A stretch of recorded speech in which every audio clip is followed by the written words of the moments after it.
Good morning student.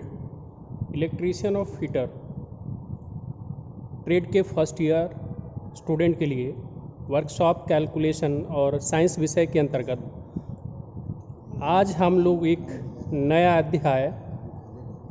अध्याय 13 शुरू कर रहे हैं। इस अध्याय में हम लोग पढ़ेंगे क्या?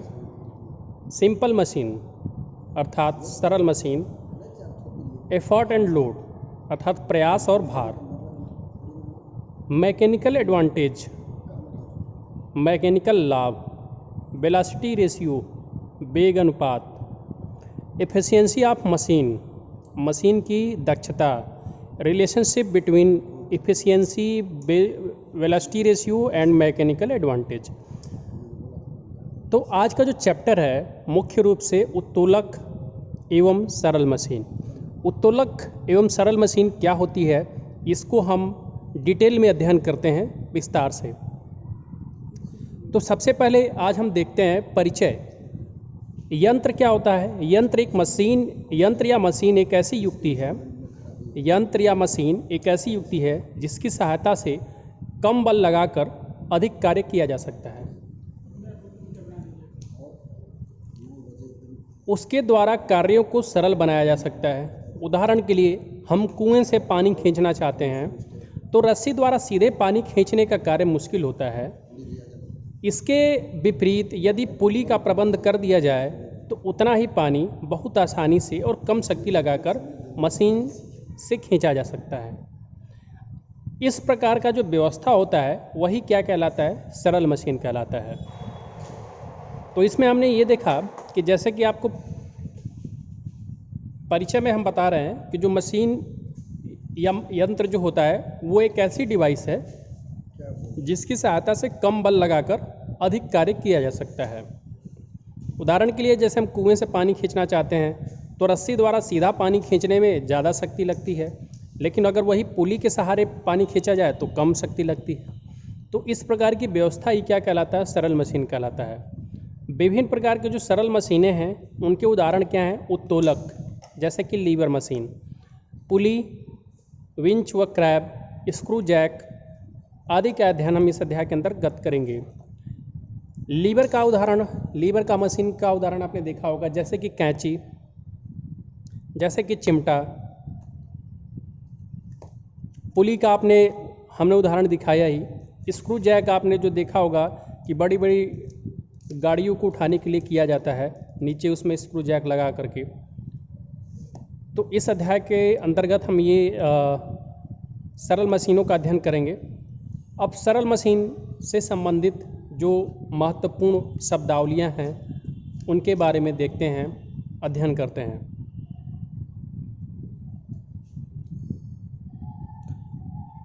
शक्ति या प्रयास।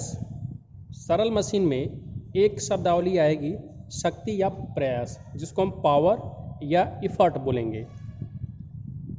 मशीन पर लगाए गए बल को शक्ति या प्रयास कहते हैं। शक्ति को हम P से प्रदर्शित करते हैं।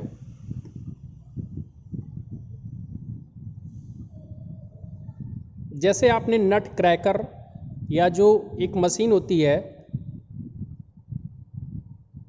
अखरोट को तोड़ने के लिए, तो आपने देखा होगा कि उसमें जो है हमें एफर्ट लगाने के लिए दो उसमें जो है हैंडल बना होता है। उस दो हैंडल पे हम एफर्ट लगाते हैं और वो नट को तोड़ देती है, अर्थात अखरोट को तोड़ देती है। तो इससे क्या होता है कि हम कम बल लगाकर ही उस अखरोट को तोड़ देते हैं। तो इस प्रकार की जो मशीनें होती हैं वो लीवर मशीन, उत्तोलक कहलाती हैं। तो शक्ति का हमने उदाहरण आपको ये बताया, जैसे प्लायर हो गया, पिलास, उससे भी हम क्या कह सकते हैं कि वो भी उत्तोलक है, लीवर मशीन है।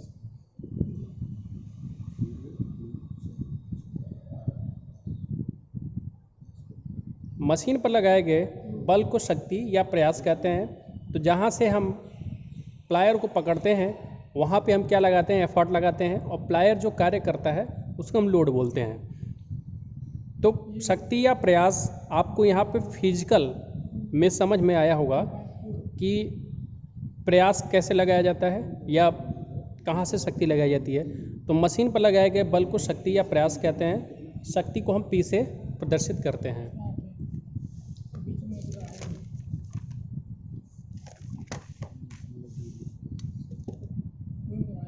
जो दूसरी शब्दावली है इससे संबंधित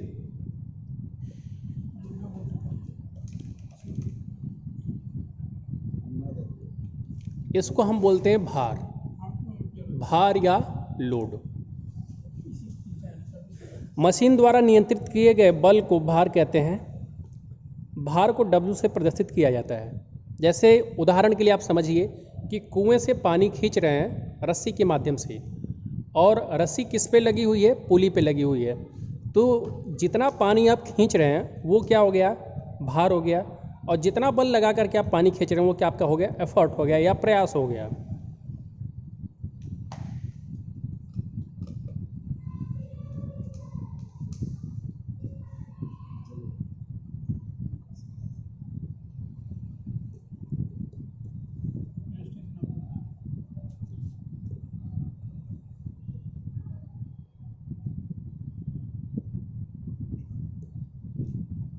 अगला पॉइंट है आलम, जिसको हम इंग्लिश में फलक्रम बोलते हैं। वह प्रभाव जिसके कारण कोई वस्तु स्थिर बिंदु के चारों ओर घूमने के लिए स्वतंत्र होती है आघूर्ण कहलाती है, तथा इस स्थिर बिंदु को आलम्ब कहते हैं। बल का आघूर्ण बल तथा बल की आलम्ब से लंबवत दूरी के गुणनफल के बराबर होता है। तो आघूर्ण बराबर क्या होता है? बल गुणे बल की आलम्ब से लंबवत दूरी। उदाहरण के लिए आप एक नट क्रैकर की जो मशीन होती है, अखरोट तोड़ने वाली मशीन होती है, उसको आप एज्यूम करिए। उसमें बीच में एक पॉइंट होता है जो फलक्रम कहलाता है, और उस फलक्रम अर्थात उस आलम्ब के चारों तरफ आपका जो हैंडल होता है, जो पकड़ने वाला होता है, वो भी आपका घूमता है, और जिस पे हम बल लगाते हैं वो भी घूमता है। तो यहाँ से आपको आलम्ब समझ में आया होगा कि आलम्ब कहाँ पे होता है।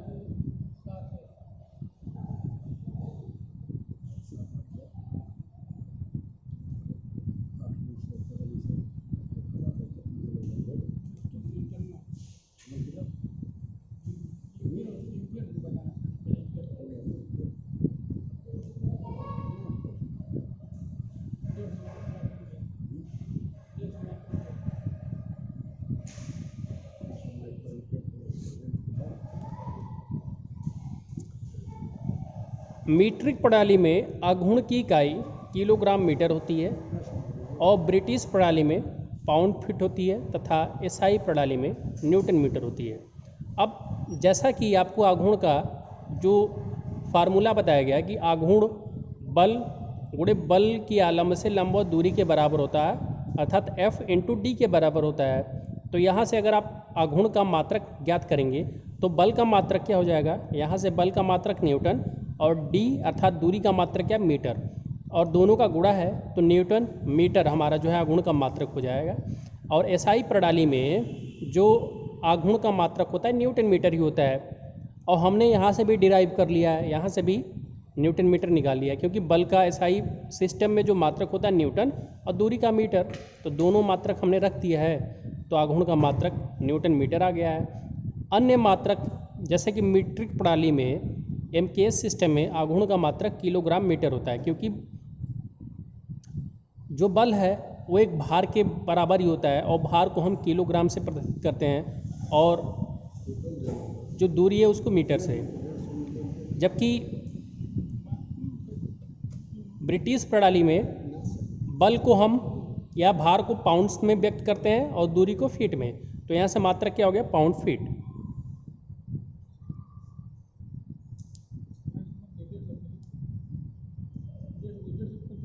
अब अगला हम देखेंगे यांत्रिक लाभ क्या होता है। ये भी एक महत्वपूर्ण शब्दावली है।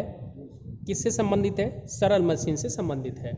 यांत्रिक लाभ, जिसको हम इंग्लिश में बोलते हैं मैकेनिकल एडवांटेज। तो भार W बटे में प्रयास, मतलब कि अगर हम कोई भी सिंपल मशीन यूज कर रहे हैं तो उससे हम कितना भार ले रहे हैं और कितना प्रयास लगा रहे हैं, इसी का अनुपात मशीन का यांत्रिक लाभ कहलाता है। अधिकतर मशीनों को इस रूप में बनाया जाता है कि उनका यांत्रिक लाभ एक से अधिक हो। एक से अधिक कैसे होगा? क्योंकि आपको यहाँ पे यांत्रिक लाभ का फार्मूला क्या बताया जाता है या परिभाषा क्या बताई जा रही है? भार बटे में प्रयास। तो आप एक बात बताइए, हम सरल मशीनों का उपयोग क्यों करते हैं? क्योंकि जितना भी भार है उससे हम कम ही भार लगाकर, उससे कम ही प्रयास लगाकर काम को कर देते हैं सरल मशीन की सहायता से। तो इसका मतलब हमारे कॉमन सेंस में एक बात समझ में आनी चाहिए कि कोई भी मशीन अगर इसलिए बनाई जाती है कि काम आसानी से हो जाए, अर्थात काम पे कम बल लगाना पड़े या कम भार लगाना पड़े, तो इसका मतलब ये है कि जो वास्तविक भार होगा वो तो ज़्यादा होगा और हम प्रयास कितना लगा रहे होंगे? कम लगा रहे होंगे। तो भार बटे में प्रयास, भार ज़्यादा होगा, प्रयास कम होगा, तो इसका मतलब इस अनुपात का मान हमेशा एक से ज़्यादा आएगा। तो वही बात आपको बताया गया है कि यांत्रिक लाभ क्या होता है? भार बटे प्रयास होता है। भार को हम W से प्रदर्शित करेंगे, प्रयास को P से, और इसका अनुपात ही मशीन का यांत्रिक लाभ कहलाता है। अधिकतर मशीनों को इस रूप में बनाया जाता है कि उनका यांत्रिक लाभ एक से अधिक हो। यदि मशीन में यह अनुपात एक से कम है तो वह यांत्रिक हानि कहलाता है। और अगर यांत्रिक लाभ एक के बराबर है तो भी वहाँ पे हमें ना तो कोई लाभ हो रहा है उस मशीन से, ना तो कोई हानि हो रही है, तो वो मतलब इस प्रकार की मशीन भी यूज के लिए ठीक नहीं है। क्योंकि मशीन का कार्य ही क्या होता है कि मानव श्रम जो है उसको कम करे। तो यांत्रिक लाभ का फार्मूला क्या बताया गया था कि भार बटे में प्रयास। भार को हम W से प्रदर्शित करते हैं, प्रयास को P से। भार क्या है? उठाया गया भार, और P क्या है? लगाई गई शक्ति। अगला हमारा है वेग अनुपात। क्या होता है? Velocity ratio. वेग अनुपात को हम इंग्लिश में वेलोसिटी रेशियो बोलते हैं। यह मशीन की शक्ति या प्रयास द्वारा चली गई दूरी, यह मशीन की शक्ति या प्रयास, अर्थात जो मशीन की शक्ति है या जो हम उस पर एफर्ट लगा रहे हैं, प्रयास लगा रहे हैं, उसके द्वारा चली गई दूरी D तथा भार के द्वारा चली गई दूरी स्मॉल d का अनुपात होता है। तो यहाँ से हम ये देखते हैं कि वेलोसिटी रेशियो अर्थात वेग अनुपात का जो सूत्र निकल करके आएगा उसको हम क्या बोलेंगे? प्रयास द्वारा चली गई दूरी, जिसको हम कैपिटल D से प्रदर्शित कर रहे हैं, और भार द्वारा चली गई दूरी, जिसको हम स्मॉल d से प्रदर्शित कर रहे हैं। तो यहाँ से वेग अनुपात क्या हो जाएगा?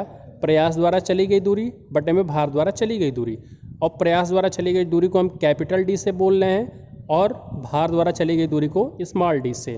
तो यहाँ से वेग अनुपात अर्थात वेलोसिटी रेशियो क्या निकल के आया? D बटे में स्मॉल d का अनुपात। तो वेलोसिटी रेशियो क्या है? एफर्ट अर्थात प्रयास, मशीन पे हम जितना प्रयास लगा रहे हैं उसके द्वारा चली गई दूरी को हम D बोल रहे हैं, कैपिटल D। तो प्रयास द्वारा चली गई दूरी बटे में भार द्वारा चली गई दूरी, इसी का अनुपात क्या कहलाता है? Velocity ratio. अब आपको मैकेनिकल एडवांटेज, यांत्रिक लाभ और वेग अनुपात बहुत अच्छे तरीके से समझ में आ गया होगा।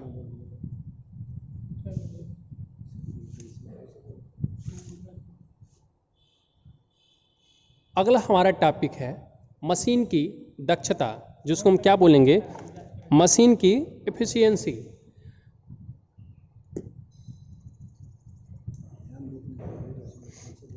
तो मशीन के आउटपुट तथा इनपुट का अनुपात मशीन की दक्षता कहलाता है।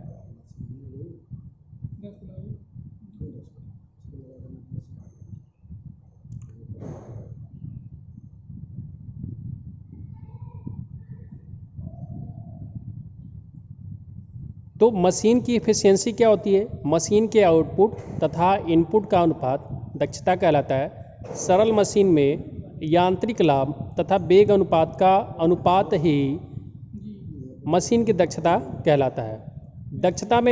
दक्षता सामान्यतः परसेंटेज में दर्शाया जाता है। तो दक्षता बराबर क्या होगा? आउटपुट बटे में इनपुट गुणे 100।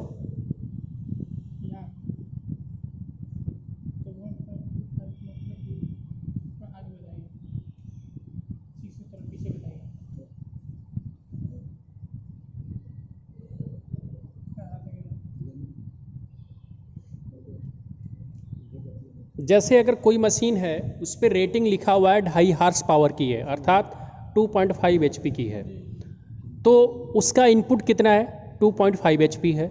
और अगर उससे हम काम ले रहे हैं तो केवल 2 HP के बराबर ही कार्य कर रही है।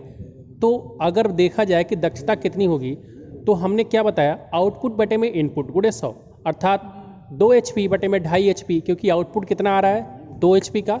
इनपुट कितना है? 2.5 HP का। तो 2 बटे में 2.5 गुणे 100 कर देंगे तो यहाँ से हमारा क्या निकल आएगा? दक्षता निकल आएगा। दक्षता बराबर क्या होता है सरल मशीन के संबंध में? यांत्रिक लाभ बटे में वेग अनुपात।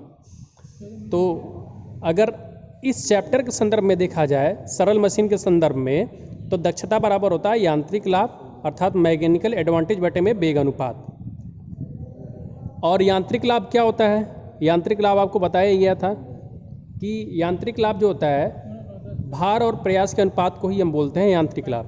तो यहाँ से यांत्रिक लाभ बराबर क्या हो जाएगा? W बटे में P। और वेग अनुपात क्या होता है? वेग अनुपात होता है प्रयास द्वारा चली गई दूरी बटे में भार द्वारा चली गई दूरी।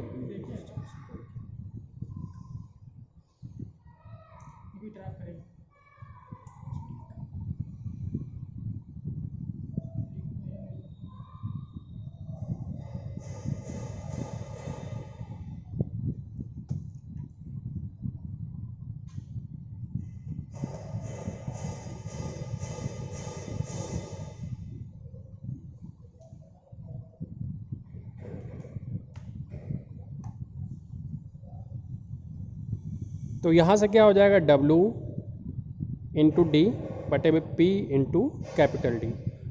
तो दक्षता बराबर ये भी एक सूत्र हो जाएगा। तो आज की इस वीडियो में इतना ही। वीडियो देखने के लिए धन्यवाद।